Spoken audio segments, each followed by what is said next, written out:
escuta. Samuel, Samuel, quem te chama é o teu Deus. Ouça a voz de Deus, ouça a voz de Deus, quem te chama é o teu Deus.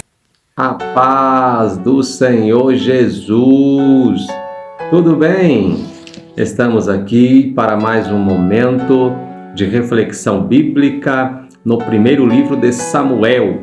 E hoje vamos meditar no capítulo 26, versículos 1 ao versículo 11, que nos diz o seguinte: E vieram os zifeus a Saul, a Gibeá, dizendo: Não está Davi escondido no outeiro de Áquila, à entrada de Gesimom?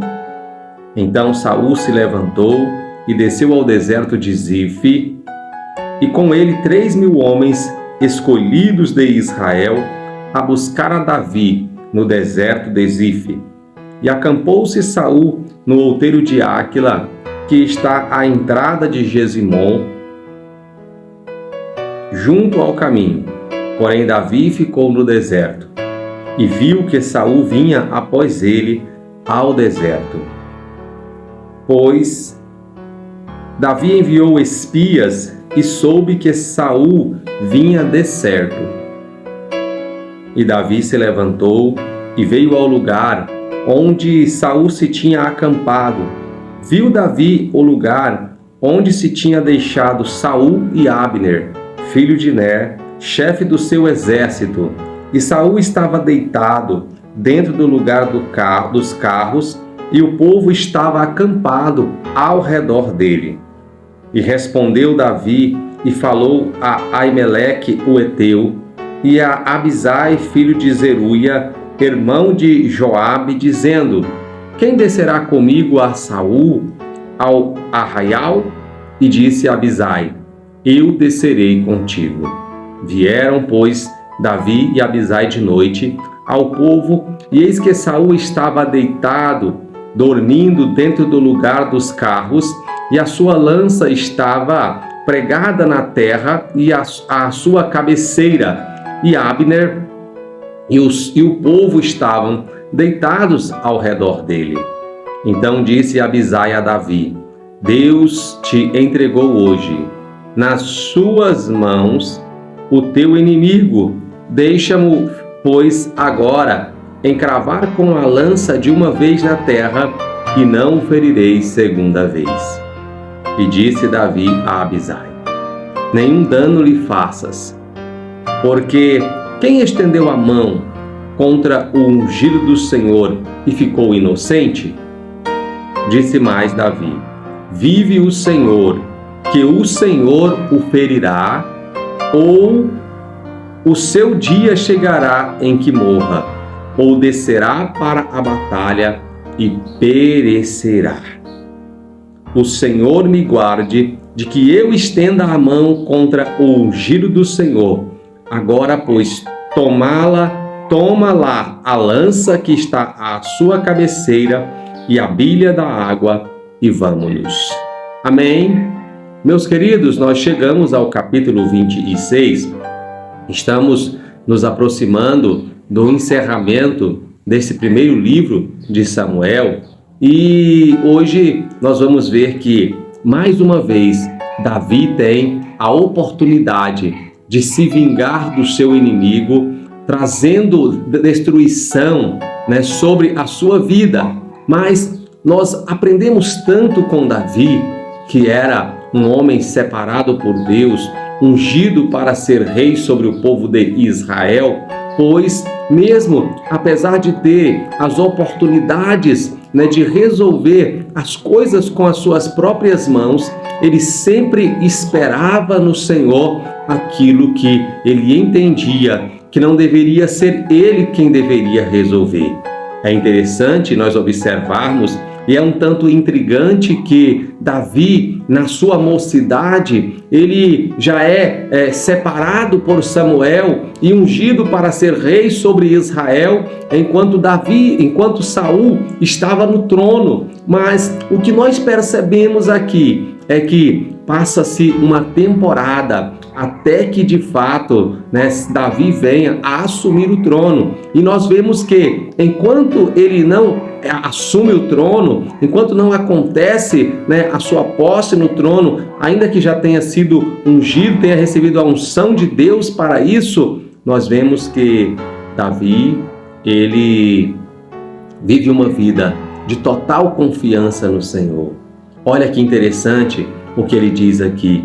As pessoas que às vezes elas desejam, né, o seu mal, elas vão ficar, né, enxergando as oportunidades. Veja só que interessante.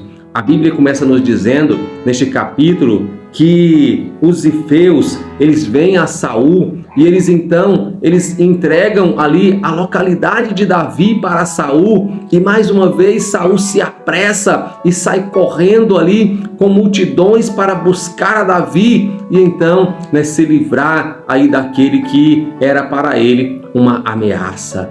Olha que interessante, nós vimos na última vez que Saul ele perseguiu a Davi, que Davi teve a oportunidade de tirar a sua vida, que o próprio Saul reconheceu que Davi seria rei sobre Israel e que o seu reino ia ser um reino próspero, abençoado, porque ele reconhecia o comportamento de Davi diferente do seu próprio comportamento. Agora, o que nós vemos aqui, que é algo interessante, é que quando Davi ele procura saber aonde estava Saul, Deus deu mais uma vez, né, a oportunidade de Davi chegar, né, ali diante de Saul, Saul dormindo, indefeso, o seu general, né, o chefe do seu exército, que é Abisai, ele diz para Davi assim: olha, Deus hoje entregou o seu inimigo na sua mão, me deixe feri-lo, me deixe acabar com essa perseguição.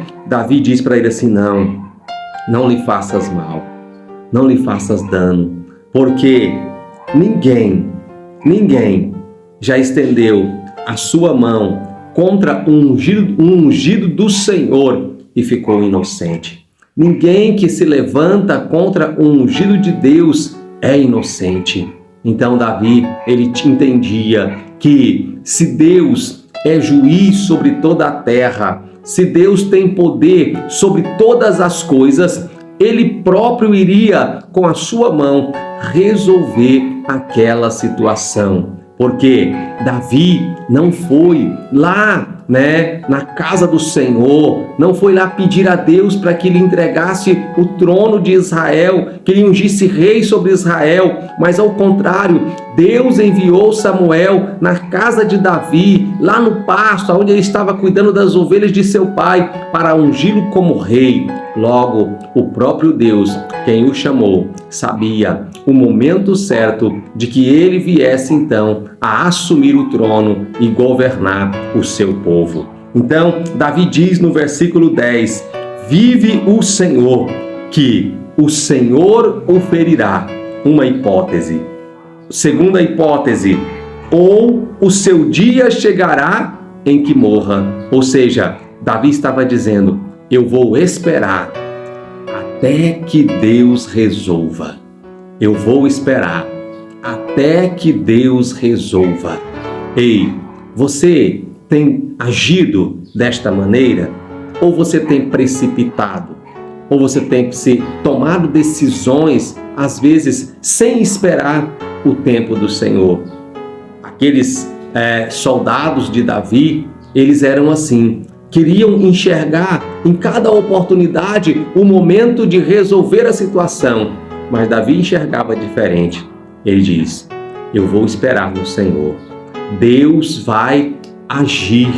Ele é o juiz, é Ele quem sabe o momento. Então, ou o Senhor fere a Saul, ou chega o momento da sua partida.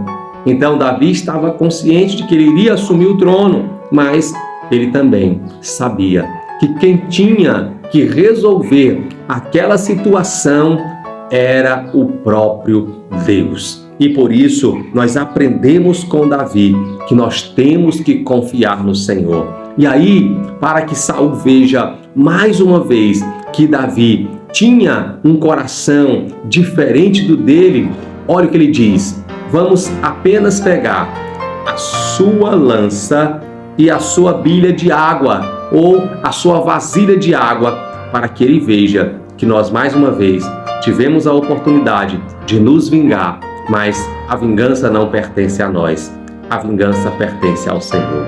Amém? Deus abençoe você, Deus abençoe a sua casa, a sua família, que em nome de Jesus você aprenda a confiar no Senhor, ainda que o seu inimigo esteja lhe perseguindo de tão próximo que parece que a sua vida está se esvaindo, mas que você saiba, Deus é juiz sobre toda a terra e Ele é quem peleja pela sua vida. Deus abençoe você e que em nome de Jesus você continue nos acompanhando. Eu aguardo você em nossa próxima reflexão. Até lá. Obrigado pela companhia.